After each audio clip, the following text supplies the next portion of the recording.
Totondi bino botondi pambate nangonga oyo toyebi ete bosili bobongisi bivandeli bia bino bozali kozela yemei papa nkusu kia muzala panda na ngola liyebo mai na bomo mukitani mwa fumu kibangu oyo asili kokita awa umukili mwa Afrika ntina te baindo bakoka kolamuka ingami kusulu sako elaka onza komba matono mfumu baindo bakomi na bosenga na bino bakomi na posa na bino pamba te bozali koleisa bango masolo maye bango bayoka nanu te bazali na koyoka epai na bino maye mazali kopesa bango mitu yiki nzoka lelo biso tozali penza na lisolo te tomemeli bino penza lisolo te nde tosengi bino soki bozali na lisolo ya kobetela biso na emission ya lelo bomeka bongo kobetela biso yango matondo mingi ndeko na biso lobola loilondo croyant africain moteti ndika mobeti lole ya solo lelo biso masolo maye tokoki kokumbela lisusu bandeko bayindo ezali te bolongwa na boyinga botala bilembo bia bileko bia ntango bilembo bia bileko bia ntango signe de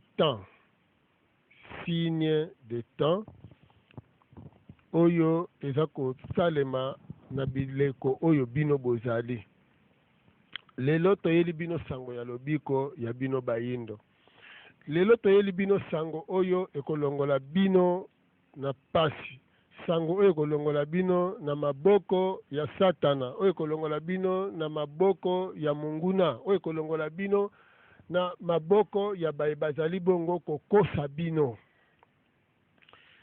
lelo toyeli bino bosembo solo yango tolobi oyo nyonso azali moyindo ayokamela po ete papa nkusu kiambo nzala mpanda na ngola nalobaka mbala ebele soki kaka mpona kolia na komela nalingaki kosala mosala mosusu soki kaka mpona kolia na komela kasi mosala oyo tozali na yango eza etinda ya tata akeli likolo na se mpo na bino bayindo. Alors eza na ngambo monene mbala mosusu bozozanga koyeba eza na ngambo monene na bino baye bolatami na motema mabe ya kobundisa makambo oyo ya bino baye likolo ya kolia na komela na bibonga na lokumu boza kobundisa makambo oyo po ete lelo nzambe ya bakoko lelo balongo pe bakoko bazali kosala maso po bino bozwa bososoli po bino bozwa boyebi po bino bolongwa na bowumbu kasi ebele na kati na bino bozali kokoba kotingama na kati na lokuta mpo na baintere personnel pe bongo bozali kolinga te kotika bana ya nzambe bazonga epai ya tata na bango basambela nzambe ya bakoko na bango ndenge bakoko na bango basambelaki, alors que ezali na intérêt monene mpona moyindo asambela nzambe ya bakoko na ye. Yango wana bandeko na ngai, lelo nakoloba penza mingi te, me nakolobela mingi na bapreuve kaka lokola bomo mesano tolobaka te bapreuve na bapreuve nde na bongo. Lelo pe bandeko balandi, ezali mokolo pe oyo tozali kokanisa pe ndeko na biso Kondo Mangongele oyo atikaka biso, ezalaka bongo le 20 juillet, ezalaki bongo le 20 juillet na kolikia esi esali bongo mibu mibale uta wana ndeko na biso atikaki biso le 20 juillet 2008. Lelo biso na bino toza kosolola na lobi malamu awa, bozala nanu lokola bana mike oyo balingi bazwa biyano na mituna batuni, bozala lokola batu oyoyo bazalaki na mayele kasi balingaki basosola pe bayeba likambo moko songolo, kasi bozala batu te basi batondisaki mabumu bongo baza kopesa bango bilei, balobi baza na esika kotia bilei wana te. Mpo nalobaka na bino ntango nyonso bobangaka mingi kanda ya Nzambe. Papa Kusu kia munzala panda na Ngola aza koleka na television mpo na nini? Mpo apesa bandeko na ye bayindo pole. Nayebisaka bino butu na moi, bato na bato bazali na Nzambe na bango, bato na bato bazali na lolenge na bango ya kosambela Nzambe, bato na bato bazali na loposo na bango. Miso na bino ezali komona biso bayindo tozali kaka bayindo, ata oke kovanda na poto okoyinda pona malili te. Mundela ye na Afrique akotela te pona moi. Ba Chinois wana boza komona, ba Japonais wana bomonaka, epai na bango moi engalaka makasi, me ba Chinois bayinda te pona moi. Donc oyinda ezali lolenge basalelaki biso, loposo pe bango baza nango ezali lolenge basalelaki bango. Biso na Afrika mabele tonda nkita, bapaya banso bayeba ye awa na sango na bango, baye na lokuta, baye na lokuta. Nde bongo tokende bosembo na bosembo, omoni ezala mindele baye kokosa, ezala barabe baye kokosa, ezala babudiste baye kokosa. Kokota na ba religion bapaya ezali liwapo na bino, parce que religion bapaya so bokoti ekati bino relation na Nzambe, elongoli bino relation na nature. Parce que bato na bato baza ko pratiquer spiritualité na bango, pona kata spiritualité na bango nde mabomba mi mazali mayeba yebeli mokili. Nde ko sala te mokili ya molimo na mokili ya mosuni ezala bongo soudé na niveau ya religion, ya politique, pe bongo ya technologie, to pe ya science. Parce que na kati na religion bokokuta kaka ba prophète oyo ya bino, masakoli kaka oyo ya bino na bankota pe oyo ya bino. Jamais ba prophète bakoyi kozala ba prophète étranger. Osomona. Alors boko se référer na politique oyo ezalaki ya bino, boko mona te ba dirigeant politique na bino bazalaki na relation pe na ba prophète kaka oyo ya bino. Lelo soki bozwi ezala na ele ya christianisme to na ele ya islam, référence ezalaka kaka nini? Nzambe bakoko basambelaki.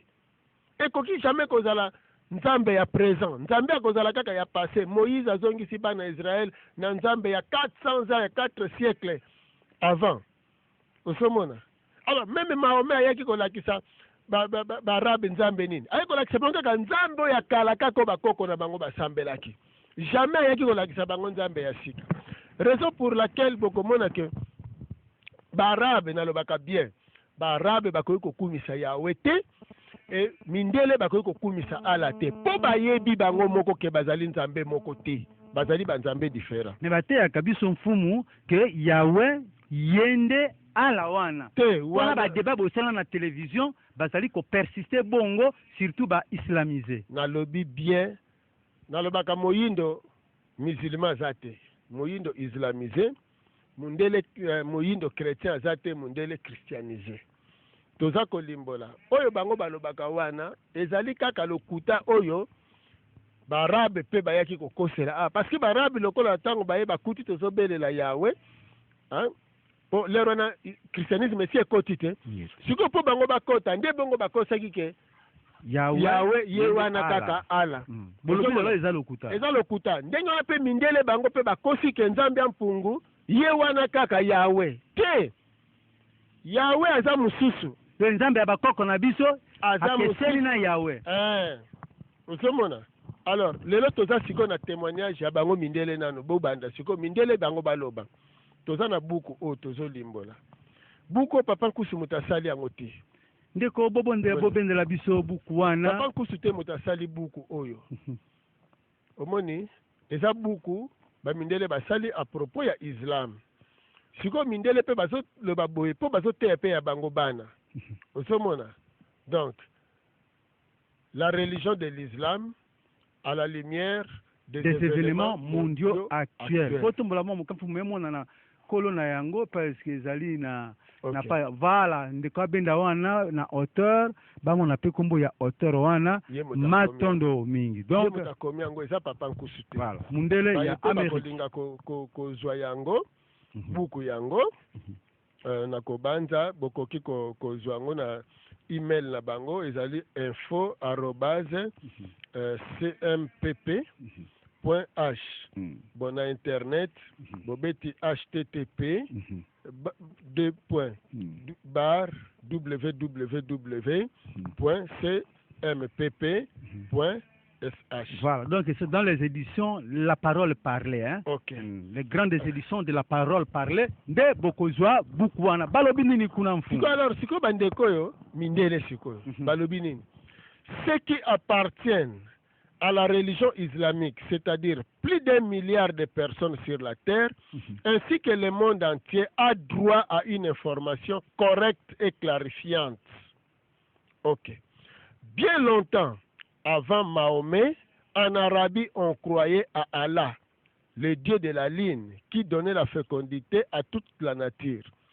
C'est pourquoi aussi le croissant de lune a été choisi dès le début comme symbole de l'islam. Omoni. Donc, alobi awake, Allah azali nzambe oyo barabe bazalaki déjà ko sambela avant Mahomet. Le dieu de la lune. Dieu de la lune. A continué. Alobi boye. La Kaaba avec la pierre noire également, qui encore aujourd'hui se trouve là-bas, était dans les temps anciens un lieu d'adoration païen où beaucoup d'idoles, ainsi que les 3 déesses aux côtés d'Allah. Les dieux de la ligne étaient honorés. La Kaaba fut d'abord démolie, mais cependant plus tard de nouveau rétablie. Mahomet lui-même tolérait la pierre noire, conformément à l'ancienne tradition. Donc, andimi une pierre noire, collant de la tradition wana ya kala. Azongeli religion ya kala. De la religion ya kala. Donc, ndenge Moïse a salaki. Okay. C'est ainsi que l'ancien culte s'est poursuivi dans la nouvelle religion. Ah bon. Seulement d'une autre manière. Après que Mahomet ait vaincu ses adversaires par l'épée, il déclara qu'Allah était le Dieu, le seul Dieu digne d'être adoré. Il l'appela le Dieu de la création. Cependant, jusque-là, Allah n'était pas le créateur dont parle la Bible, mais bien l'antique Dieu de la lune babylonienne.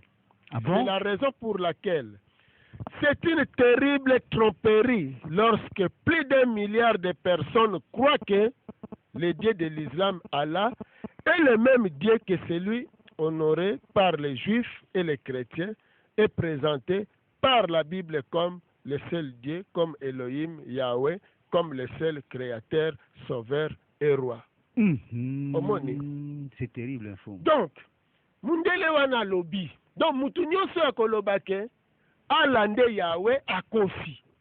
Mais mundele mutalobi. Donc, awa mundele alobi clairement que a se rallier siko na kan papa nkutu. Siko tokutana na mundele yo wapi? To sololaka na ye wapi? Poto tinda yake nde kokoma makambo. Bande kobota la mokanda oyo mundele oyo Edouard Frank alobi ke ala na Mahomet bazali mutu moko te. Ala c'est le dieu antique oyo ba arabe babandaki kosambelela kala avant même Mahomet. Donc Mahomet azongisaki ba arabe na religion ya bakoko na bango. Donc Islam est une vieille religion antique salemaki na kati ya Arabie. Donc Allah aza même pas le père créateur. A confirmé ngo pe lisusa. Kaza père créateur te. Ndenge papa nkusa lobaka. Papa nkusa lobi Allah aza père créateur te. Yahweh pe. Parce que ceux qui bango ba matisi Allah. Yahweh pe aza père créateur te. Osomona. Donner bango ba telemeli Allah ezali pendenge moko pena Yahweh. Moko pena Yahweh. Ba mfumu seto comprendre ça que barabe na ngambo na bango. Ceux qui Yahweh azala ki père créateur. Mbele barabe pe ba kobelela Yahweh. Mais pourquoi bango pe ba boy kobelela Yahweh? Voilà, aza père créateur te. Très bien. Bande konanga. Ebele ba tuna mais pona nini papa nkusu olinga ko lobela ba religion étrangère. Oui, na lobela kango parce que yango na mutekangi makanisi pe mayele na bino. Yango ndi mtu na base ya destruction physique na bino.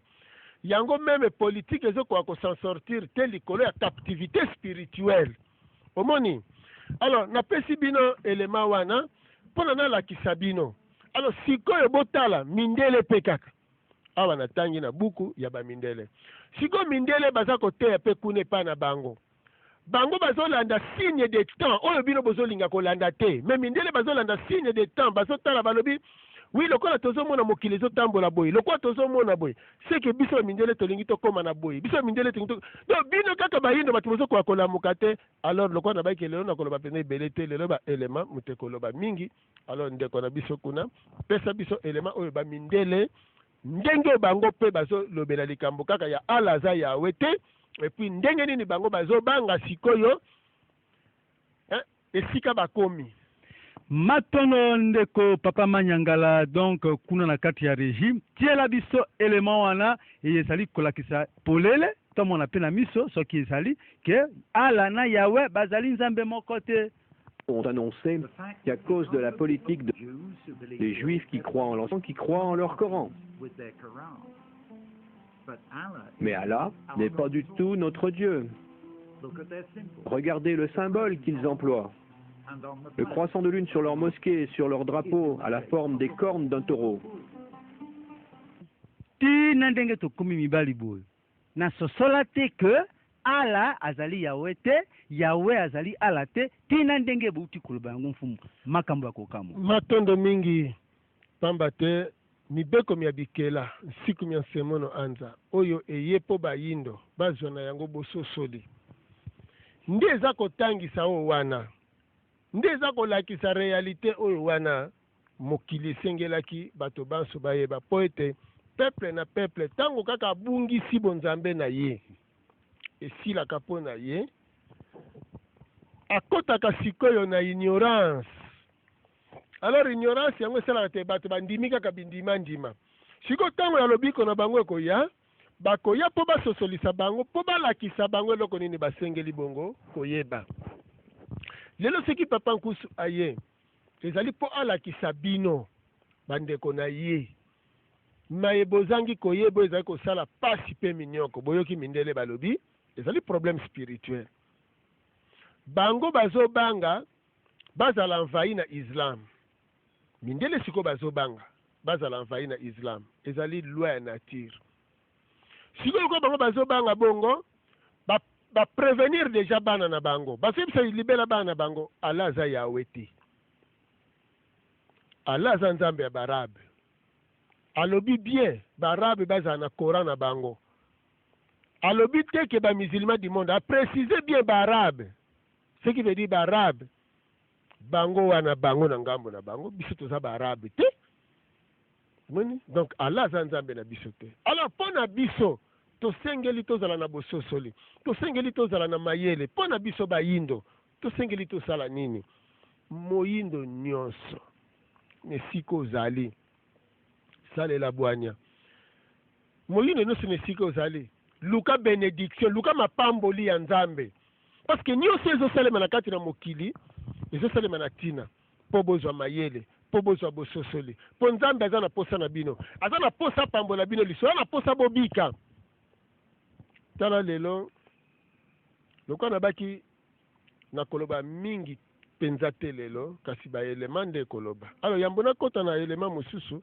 naza nano nalakisa bino buku oyo natangela bino yango mbala mwa ebele le soleil apparaîtra bandeko ya église kimbangiste bato bakoma yango le soleil apparaîtra oyo mais eloko nini ezali na kati ya buku oyo na kati ya buku oyo bandeko ya église kimbangiste balobela makambo mwa mingi oyo elekaki epai na bango oyo mpe bareprocha bango na bato mosusu to mpe bato mosusu bakomaki mpo na makambo etali mfumuki mbango.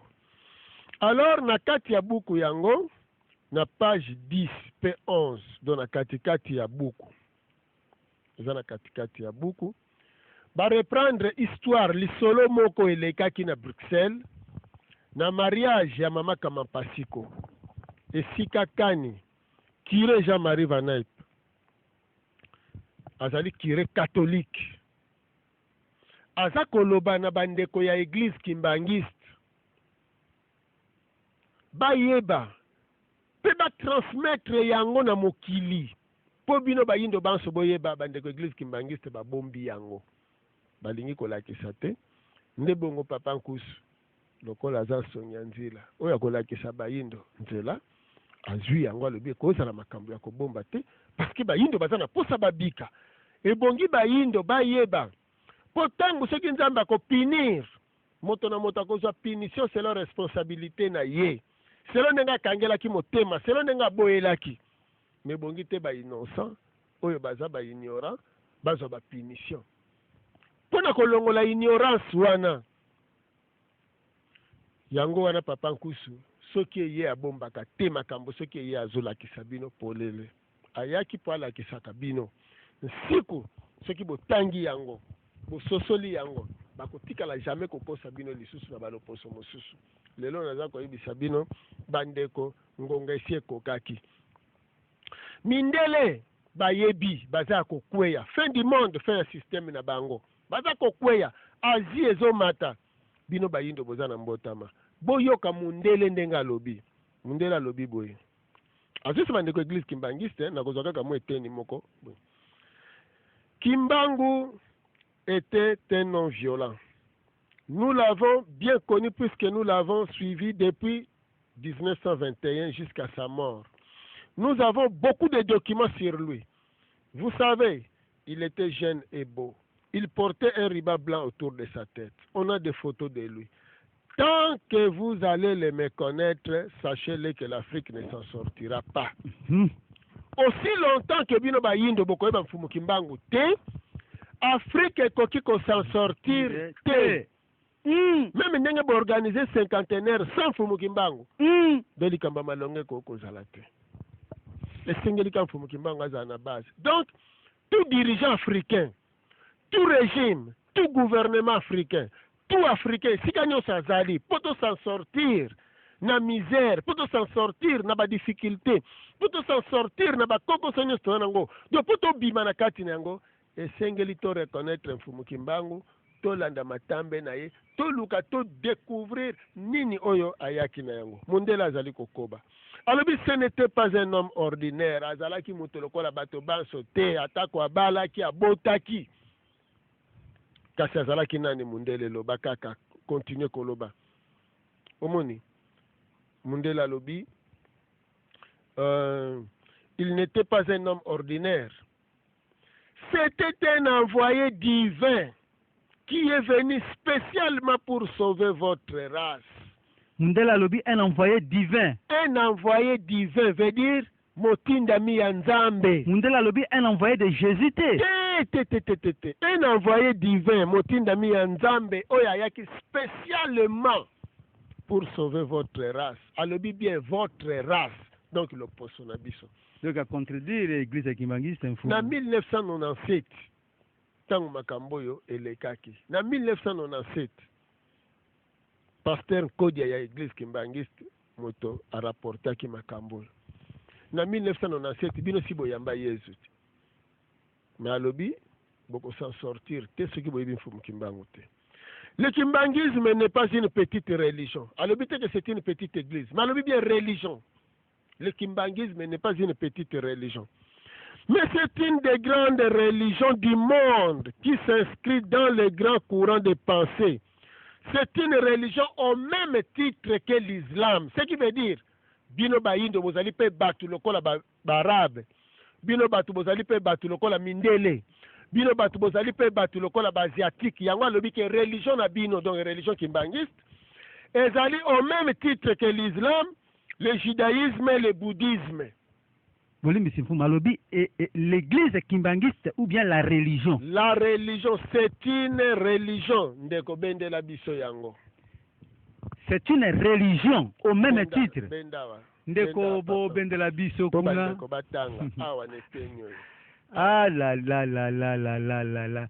Donc Mundela zo reconnaître que le kimbangisme, ce n'est pas une église, mais c'est une religion au même titre que l'islam, le bouddhisme et que sais-je encore. Alors l'église kimbangisme, c'est quoi un fumu? Donc, c'est-à-dire que, mais c'est une religion à part. Une religion à part entière. Alors, bien, cette Bible que vous lisez n'est pas la vôtre.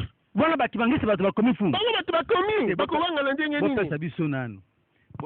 Mais alors, ceux qui va kimbangiste bakoma yango et puis va continuer comme kotangi sabato Bible, ils sont seuls responsables devant l'histoire.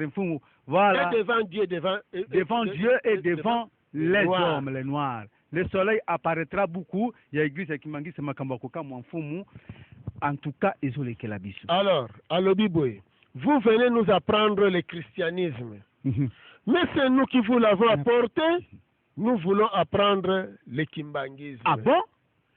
Donc, la salle part entre le christianisme et le kimbangisme. À que c'est ici. Et puis, l'église kimbangisme va reprendre yango na buku. Est-ce que tokotika bato ba souffrir pour l'intérêt ya bambongo? Tokotika bato ba souffrir pour l'intérêt ya lokumu? Ti lokumu eze eloko te soki bana no baza konyokwama yo babetela ko maboko omoni soki lelo oza quelque part esclave osalaka esika mbongo ezali me bana no baza konyokwama mbongo ekoservir na nini? Ekoservir na eloko te. Alors bandeko na ngai fumukimbango boza konéglige boyoka nano mundele ndenge alobi mpo na ye. Alors nini elekaka tango nyonso na bayindo tango nyonso eveye yaka baza combattre yango, combattre yango, bakolanse bamakambo ebele alors que réalité ezalaka mosusu. Lelo papa nkusu aye na sango oyo po ayelakisa bino ayebisa bino soki papa nkusu alobeli makambo ya politique a recours à l'authenticité ya Mobutu alobi na tina 71 ezalaki na tina badate wana parce que boyebi te pourquoi 60-61 mystère ya Fatima na 1917 esika nani Maria monanaki na lisi na Jean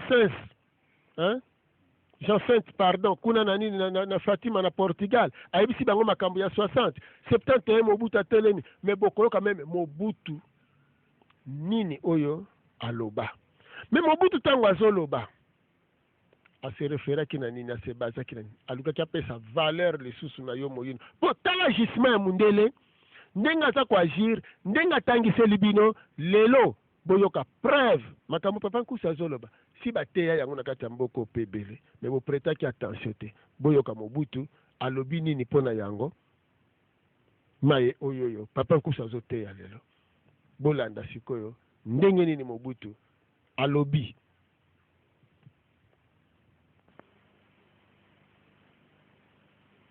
Na ndako na ye asali mwa ndako ya esobe atie ekeko akosambela ekeko te akosala ekeko oyo a travers ekeko azali kokanisa nani nzambe pamba te okola bolobi na français tozali peuple pays okondimaka nzambe ekeko ezali nini? Ekeko ezali eloko elembo ekeko ezalaki mpona bakoko na biso elembo baye basali na yango nini nyonso batumbi balobi oyo fétiche féticheur fétiche ale longola ameme bamama batata bandeko tozali awa bakristo balobi te tozali kosambela biso mais soki okoti na ndako nzambe na baoyo bayaki kocivilize biso okokosabela biseko na kati balobi oyo saint joseph oyo saint andré biseko na bango ezali malamu mpo euti na poto oyo ya biso mabe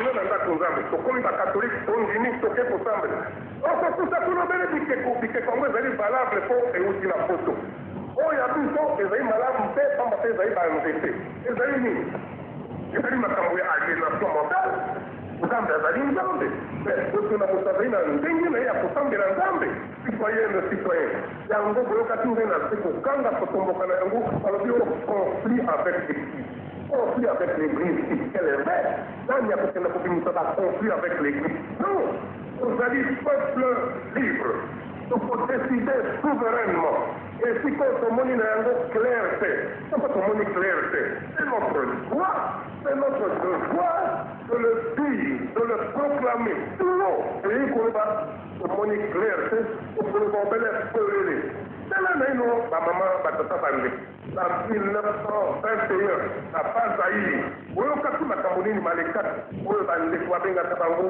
bazali na kati na zairi bazali kosambela nzambe ya kimbangu kimbangu azali moto moyindo ndeko na biso na bino lokola tozali awa alobi boye namoni nzambe alobi na ngai boye asalaki na kimbangu nini bakangi ye condamné à mort alei na boloko mpula tuku misato par contre la classe bakolakisa biso nini santo maria apimelaki bana kuna na portugal na fatima apimelaki mwana mwasi kuna na lourdes na france na borin kuna na belgique là c'est normal soko nzambe apimeli moto mondele kuna akoyebisa biso tondima yango soko moto moyindo alobi ye mpe amoni nzambe balobi illumine kanga ye condamné à mort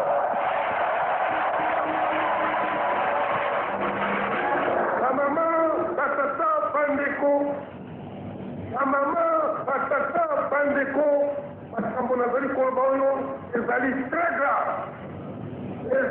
très grave ezalaki nini molili tozalaki na yango aliénation mentale nzambe akóma kobe na fatima na lourdes na borin na belgique moto moyindo awa na baza ye alobi namoni nzambe bakangi ye na mwasi na moto te ayibi eloko na moto te abeti moto te obele kolobaki namoni nzambe alobi nabikisa bato ozali na maladi bokenda na mai nasukula yo obika anga moto oyo illumine moto moyindo akoki komona nzambe te apres kosuka na lubumbashi après 30 ans de prison amona mwasi te veut prépuis eza loso kondele oyo na ye elali yo moyindo poso moyindo ni poso pembe oka na ye europe oka na yo afrique tokoki te oyimite bango to bango bayimite biso koliaka kwanga bango mapa c'est normal aye na afrique akolia kwanga alingi kwanga te ku retraité okoki te kobebisa bambongo ezali bamama batata bandeko ezalaka liboso ndenge nini sokoke epai na moninga ya mondele apesi yo babiste baforme de terre banyama ole ye alobi lelo nazali koya epai na yo obomi nzoto nyongo bebo eza na boucherie luka nyama luka basuna na alimentation baforme de terre oyo ya kolia yo olei oyo ya ye ndenge ya bakoko na yo ya koya epai na yo akolia oyo ya yo ndenge ya bakoko na yo c'est ça l'authenticité tondo mfumu na kamwe nzoka Mobutu azalaki na niveau wana donc azalaki vrai vutuka do si abanda makambo oyo kala mfumu nazokamwa yango ezolekelanga omoni eza pasi mais ntango Mobutu aza koloba alimboli na injustice na conception soki eza moto mwindo botomboki ndenge bazotomboka mosusu lelo papa nkusu motu malamu akufa papa nkusu baboma ye papa bomoni kaka bongo mais le même mosusu Mobutu alobi basali nini conflit avec l'église conflit na église catholique ebotamelaki wapi? Malula. Nde akosi ozomona, alors que problème ezalaki toza libre, mais tozonga na bonzambe na biso toza bayindo, bango baza mindele, bango baza na forme na bango kosambela nzambe, biso mpe toza na forme na biso. Lelo ebele bakoloba kasi Mobutu azalaki na raison wana ezokontinue ti lelo ndenge Papa Nkusu aza na raison ya Papa Nkusu bino bato bokopesa ye te. Nzambe moto abongisaki Papa Nkusu aza na raison liboso na bino na mayaye na yango oyo nyonso aza moyindo.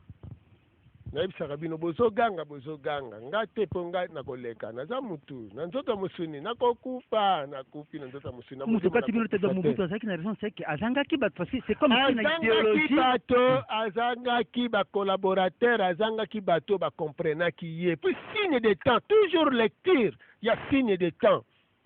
Omoni na bandi tokosolola nango pena makasi na mikolo ezali koya, mais awa nayebisa bino raison siko vanda koningana te na minute koningana te, vanda penzo landa sikoyo raison yo moko tala sikoyo oh Papa Nkusu makambo alobaka lokuta siko boyoka mundele sikoyo ye moko mundele ayebisa bino et puis mundele bobini oh les tribus de Juda ba juif bango baponama ba juif siko bolanda mundele ye moko muyuda ye moko ayebisa bino nini yango eza nini esengeli bino bayindo boyeba matondo mingi. Temps d'indépendance, de soi-disant indépendance africaine, il est pas beau parce qu'en fait il n'y a pas d'indépendance.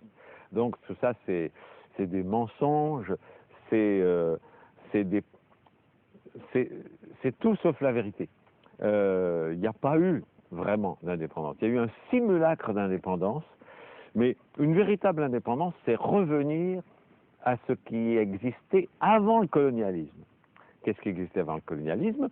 Des ethnies, des groupes qui étaient des nations, car chaque ethnie est une nation, et qui avaient des frontières totalement différentes de ce qui existe maintenant, des religions totalement différentes de ce qui existe maintenant, une culture totalement différente de ce qui existe maintenant, qu'on voit dans tous les détails, la façon de s'habiller, la façon de se coiffer, partout. Et tout ça a été colonisé. Et donc, à la décolonisation, qu'est-ce qu'il y a eu? Il y a eu un simulacre de décolonisation politique.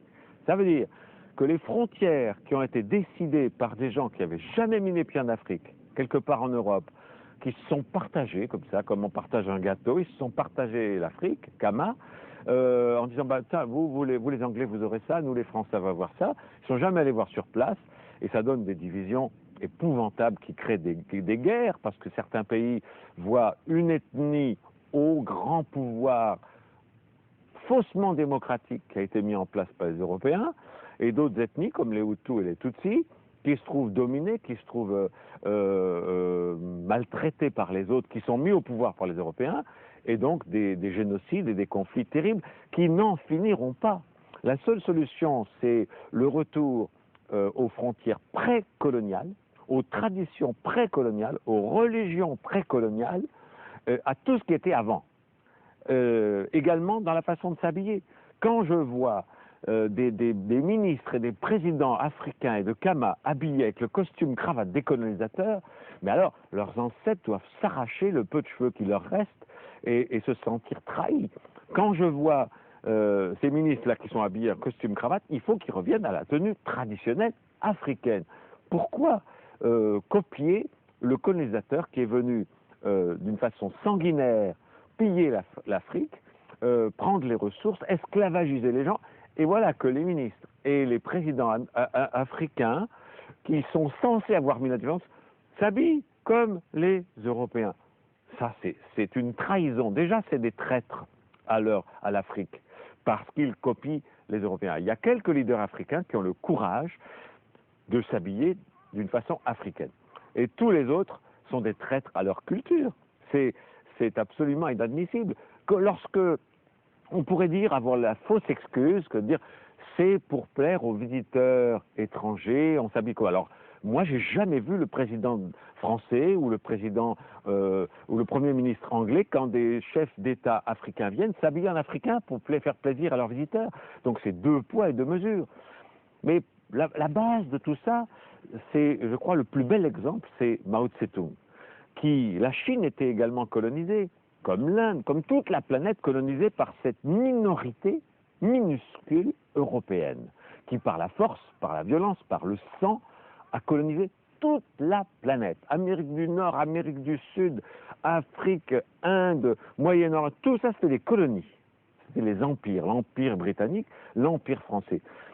Le seul qui a compris comment se débarrasser de tout ça, avec Gandhi un peu, mais encore mieux Mao Tse-tung, quand il a fait la révolution culturelle, et qui vraiment voulait se débarrasser de tout ce qui avait pu être influence européenne, colonisatrice. Les Japonais ont eu la chance de refuser l'accès de la culture non japonaise. Et c'est pour ça que le Japon, où je suis là, est un pays que j'adore, car eux, ils sont restés à l'abri de tout ce qui était pollution de la colonisation. Donc, la révolution culturelle, si Kama veut devenir indépendant, si l'Afrique veut devenir vraiment indépendante, elle ne l'est toujours pas.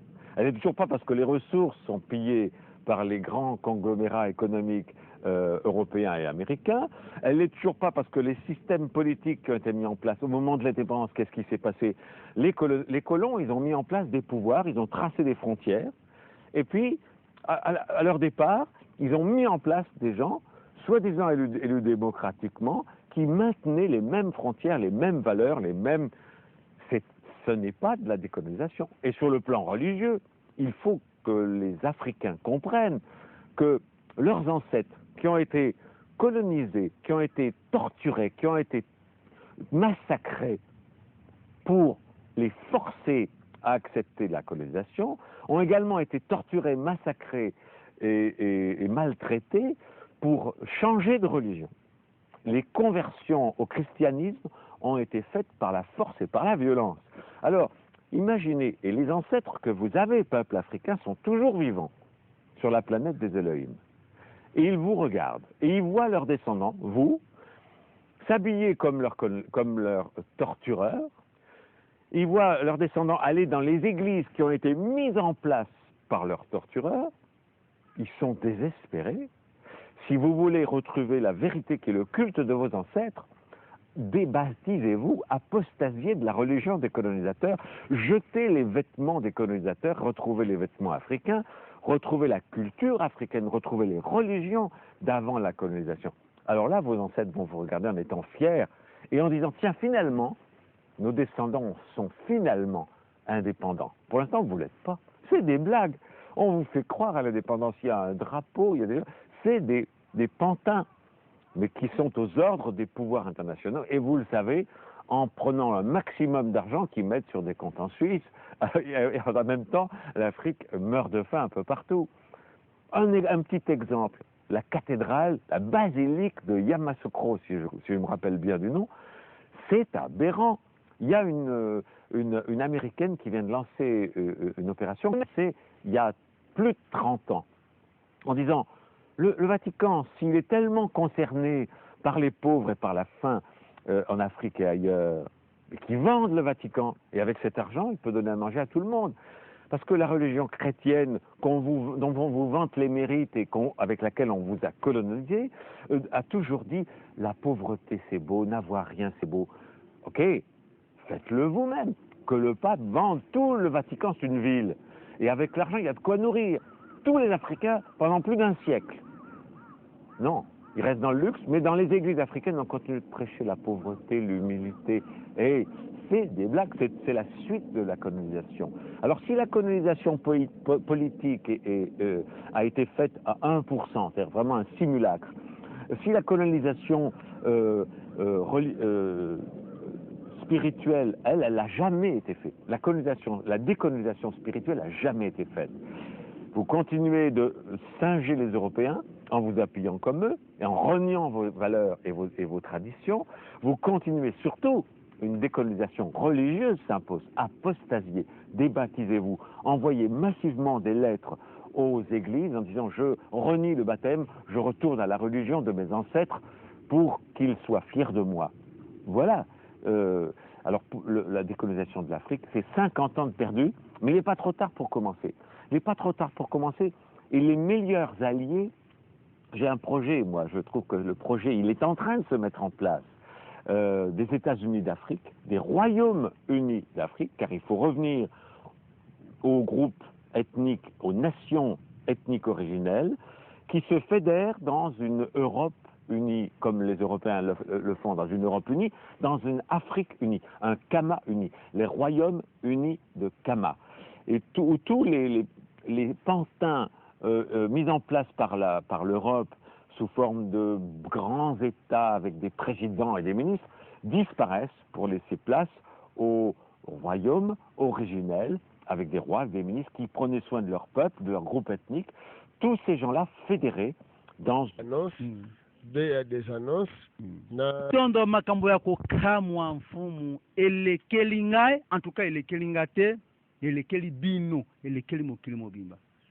Mfumu mundele alobake religion oyo yaki awa ba religion ya lokuta bakoko na biso basali kolela un rabbin juif alobi ke soki tozali na biyamba bia bapaya ezali kosala bakoko na biso pasi bakoko na biso baye bavandi na planète des Elohim.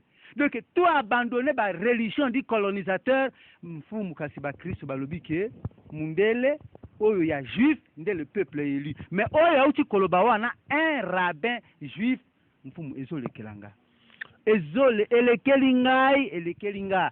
Donc mayebino boye na yango bozwa yango na planète des Elohim ndenge rabbin juif matondo mingi ndeko na biso lobola loilondo croyant africain moteti ndika mobeti lokole tolobi na bandeko na biso bayindo bolamuka mpona nini tokoloba na bandeko na biso bolamuka botala nanu nzambe ya bakoko na biso lolenge kani aza kosala ti na niveau mindele bango moko batémoigner bango moko baloba naza koyebisa bino butu moi Afrique ezwi nano indépendance te parce que bozwi nano indépendance spirituelle te bokozwa mpe indépendance politique te. Et puis mundele alobi oui décolonisation spirituelle esalemi nanu te mundele moto alobi sikoyo sikoyo mundele wana boloba sikoyo papa nkusa futi ye mbongo mais mundele wana alobi boye alobi azwi prophétie akoyawa na Afrique mundele wana azoyawa na Afrique po ya koteya bino baafricain donc message oyo déjà atindi yango mpona bino baafricain azoya lisusu ye moko akoya mundele wana akoya mpona solola na bino.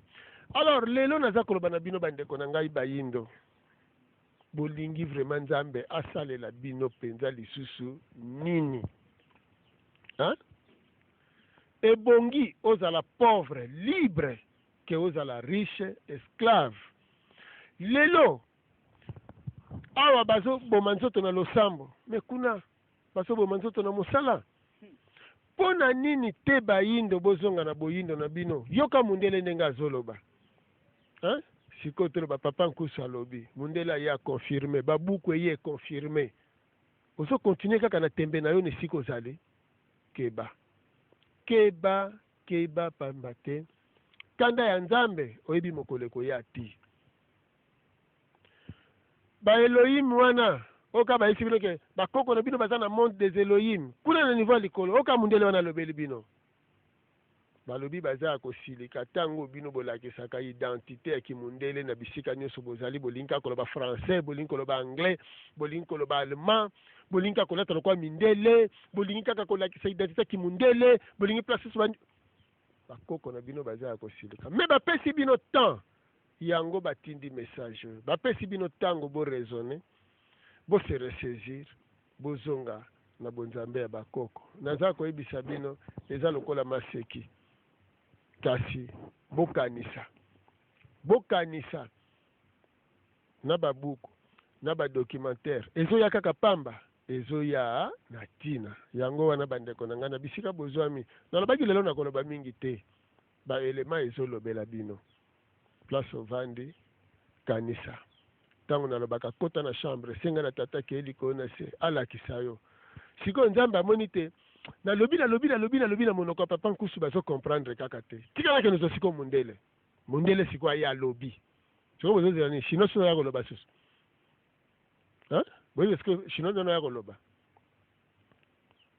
mena bandi mundele lokola lobi matoi na bino efungwama pe miso na bino efungwama matono bandeko balandi makambo ya kokamwa bandeko documentaire wana bomoni wana ezali mobimba donc ezana makambo ebele pe to kamwe même makambo bamfumu batangisaka na conférence makambo to tuko lobela na conférence donc makambo etali États-Unis Afrique des États-Unis d'Afrique comme ma frontière alors ça veut dire que signe de temps toza kolanda programme ndenge mokili eza kopesela ndenge tata mokili azopesela tokomi na esika nini me ntango bakobengisa bino ntango bakoloba na bino tokomi na esika boye bino eloko bozoprépare nini combat contre conférence wana combat contre baprogramme papa nkusi azosala mpona bolamu ya bayindo bino nde bozoluka bokende kobundisa bolamu ya bayindo bokozwa bénédiction to malédiction matondo bandeko balandi tokomi presque na suka na émission na biso donc pour kozwa mobimba ya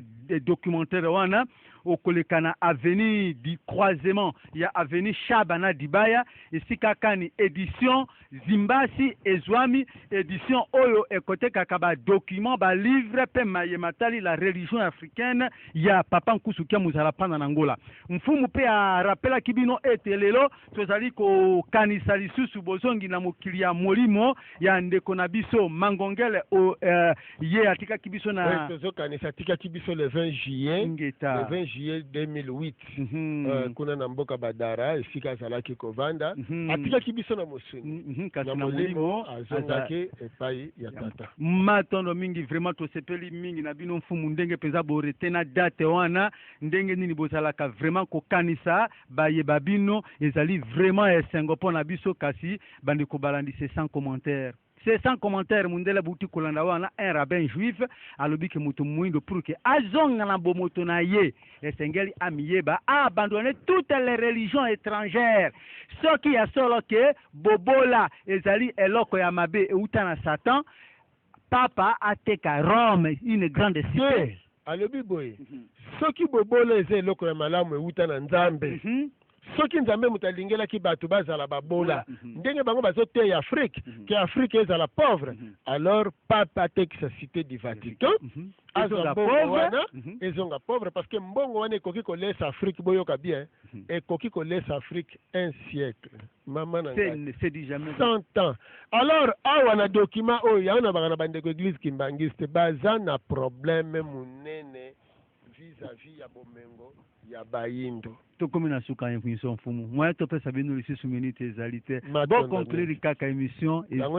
passe yana lobi na bino bandeko tango eza tango ya bino bayindo kosilika te kasi zonga na tata keli likolo na se senga na tata keli likolo na se zonga na tata keli likolo na se zonga na bonzambe ya bakoko tolanda matambe ya mfumu kimbangu tolimbolela bino bozinde ya mfumu kimbangu eza na tina po ete bayindo bokoka bongo kozonga lisusu bato po ete na kati na mfumu kimbangu les trois prophéties na kolimbolela bino yango na minute to na mikolo mizali koya po lokwa na lobaki na buku oyo ba kimbangiste bakomaki bango moko balobi awa oui. Bon. Alors, est-ce que vous savez qu'il y a 7 corps de vos ancêtres exposés à Tervuren, ici en Belgique, depuis 1897? Sans connaissance de votre histoire, vous ne pourrez rien faire. Oui, vous ne pouvez rien faire. Vous ne connaissez pas beaucoup de choses sur votre propre église. Dites à vos anciens de vous en parler. Nous avons remis le cahier de Funangani et certains documents à votre chef spirituel. Vous devez vous en imprégner. Le monde vous attend. Vous devez. Après, à l'objet que ce qui,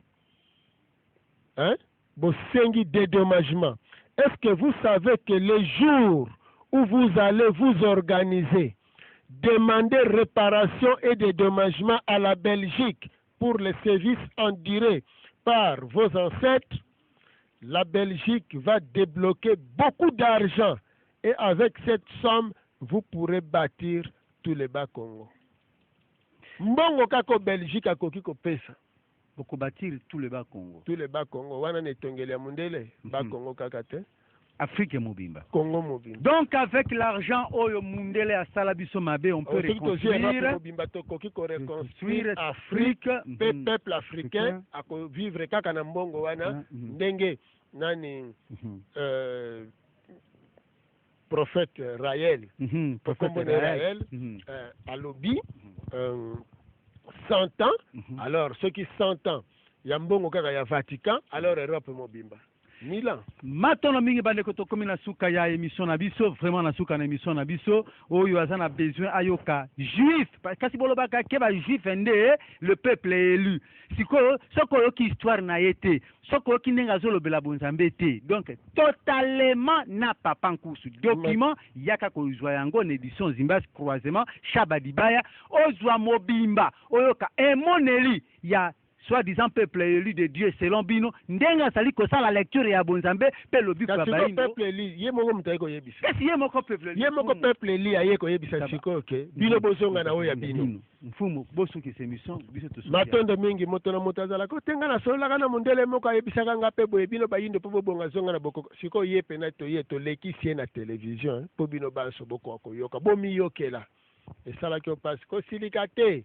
Oza na religion na politique na science ko silikate po kanda o eleki kanda o wana yo silik oko silikela wana ezali quelque part po nzambe mutakela bayindo nzambe mutazo sala nyoso wana po bayindo balamuka po bayindo basosola donc kanda na yo ezaka muke me kanda ya nzambe ezali kolo na oyo ya yo donc wela ko silikate me banga siko kanda ya nzambe kota kaka na chambre senga na tata keli kona se ala kisayo po nzambe aza kosala aza opusana azosala azopusana tindenga azopesaka bapreuve wana azopusana matondo mingi Ngami kusi osaka elaka onzako matondo bande ko tokomi na suka na émission na biso tokosala lisusu commentaire nini tokosala bokozwa émission oyo chaque mardi na 18h na RLTV ndenge tozalaka na mardi ndenge lelo tozali rediffusion ekozala dimanche na RLTV bongo na bongo na chaîne mosusu ndenge tosalaka kaka bémission kaka bongo matondo mingi yo akamanga pemela kamala yo kile ungali wakote yali mola moza motaki na kambala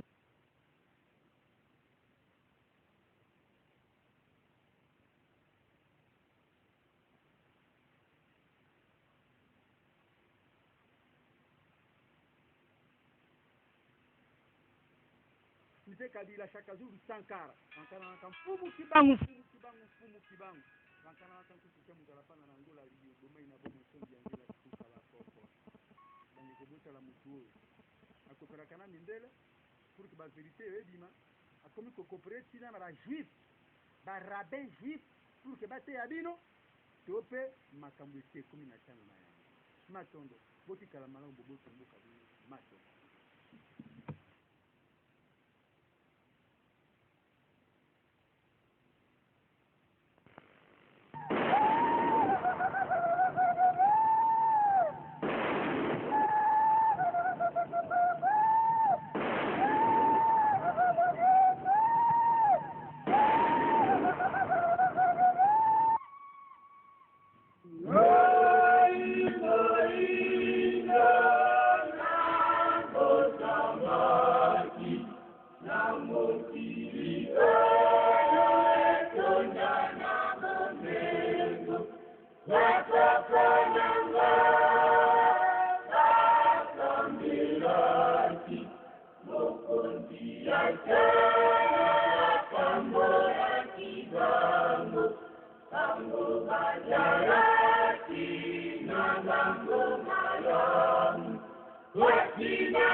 Nama,